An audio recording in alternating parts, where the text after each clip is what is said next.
Hello friends, how are you all? Welcome to my channel intuitive tarot. দেখে নিচ্ছি তোমার এবং তোমার পার্টনারের আজকের ফিলিংস।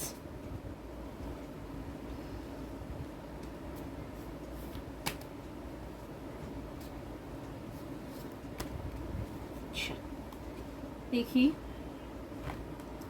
উইশ, তোমাকে সে উইশ করছে। তার মানে এখানে ডাইভোর্স সিচুয়েশান রয়েছে, কনফ্লিক্ট সিচুয়েশান রয়েছে, নো কন্ট্রাক্ট সিচুয়েশান রয়েছে, তাদেরও রয়েছে এখানে। উইশ করছে হার্ট ব্রেক, কোনো একটা সিচুয়েশান, কোনো একটা কথাবার্তা যেখান থেকে দুজনার মধ্যে অশান্তি প্রচণ্ড হয়েছিল, সেখান থেকে সে কোনো একটা মুভমেন্টে ভীষণ হার্ট ব্রেক হয়েছে।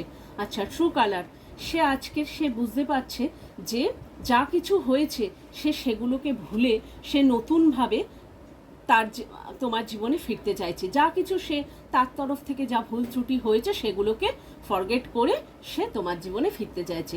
আচ্ছা, গেটিং রিডিং, তোমার উপরে রিডিং নিচ্ছে, দেখছে যে তুমি কি করছো, তুমি এখনও তার প্রতি কোনো ফিলিংস রাখো কি রাখো না। আচ্ছা, এবার তোমার অনুভূতিটা দেখি, তুমি কি বলছো তোমার প্রিয়জনকে। আচ্ছা দেখি, ফার্স্ট হচ্ছে engagement reverse, your love is ascending to bigger level of commitment. আচ্ছা, এখানে হচ্ছে রিভার্স হচ্ছে, তুমি যেটা বলতে চাইছো যে যে এঙ্গেজমেন্ট, যে কমিটমেন্ট ছিল সেগুলো না সবটাই হচ্ছে কি বলবো, এখন আর তোমার সেটা ফিল করো না, সেটা মনে করো না। যে যা কিছু ছিল, এত ক্ষয়ক্ষতি, এত অনিষ্ট তোমার জীবনে করেছে যে তুমি আর নতুন করে কোনো কমিটেড চাইছো না, কিচ্ছু চাইছো না।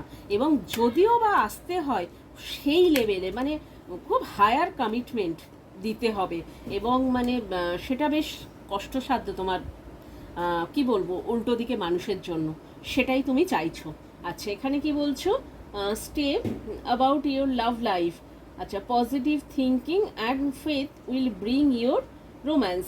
আচ্ছা, তোমার চিন্তা ভাবনা, তুমি হয়তো ভাবছো সে কোনো থার্ড পার্টির সঙ্গে রয়েছে, তাই সে তুমি বলতে চাইছো যে যেখানে থাকছো ভালো থাকো, বারবার হ্যাঁ দু নৌকায় পা দিয়ে চলার কোনো প্রয়োজন নেই, এটা হচ্ছে তোমার।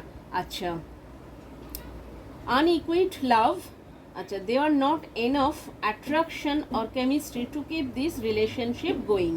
তুমি বলতে চাইছো যে শুধু হচ্ছে ভালোবাসা থাকলেই সেই রিলেশনটা সুন্দরভাবে এগোবে তা নয়, ভালোবাসার সঙ্গে ফেথটাও প্রয়োজন। তো সেই ফেথটা থাকলে তবেই রিলেশনশিপ সুন্দরভাবে স্মুথলি এগোবে। আচ্ছা, এটাই বলতে চাইছো। Pay attention to the red flag. আচ্ছা, এটা হচ্ছে দি সাইন আর কাউন্টিং ইউ। আচ্ছা, এখানে হচ্ছে রিভার্স হয়েছে, যে ফ্ল্যাগ, রেড ফ্ল্যাগ ছিল তোমার জন্য, হ্যাঁ মানে তোমার পার্সনের কাছে যাওয়ার জন্য যে রেড ফ্ল্যাগ ঈশ্বর দিয়েছিল সেটা এখন তার কাছে রিভার্স হয়েছে। মানে তোমার কাছে একটা সময় মনে হতো এই পার্সনকে অ্যাকসেপ্ট করবো কি করবো না, হ্যাঁ যে এ তো নানান ক্ষয়ক্ষতি, নানান কনফ্লিক্ট, আবার ধোকা দেবে, আবার হচ্ছে চিট করবে, যেটা করেছে, যেটা আর কি কারের ভাইবস আসছে, তো সেটা তুমি ভাবতে। বাট আজকের রিভার্স হয়েছে, সে সেটা ভাবছে যে তুমি হয়তো তার জীবনে আর ফেরত আসতে চাইবে না, কারণ নানান রকম কনফ্লিক্ট, নানান রকম অশান্তি, চিটিং সে তোমার সঙ্গে করেছে। তো সে এটাই হচ্ছে আজকের তোমার অনুভূতি। বাট সে হচ্ছে সেটার থেকে ভয় পাচ্ছে, রিডিং নিচ্ছে, যাতে তুমি কি ভাবছো না ভাবছো সেই ভেবে সে আসবে কি আসবে না, কি কতটা আশাটার জন্য কি কি তার পক্ষে আর কি কি কি প্রিকশন নিতে হবে, সে সেটা নেবে বলে সেটাই চিন্তা ভাবনা করছে। Thank you guys, like share subscribe.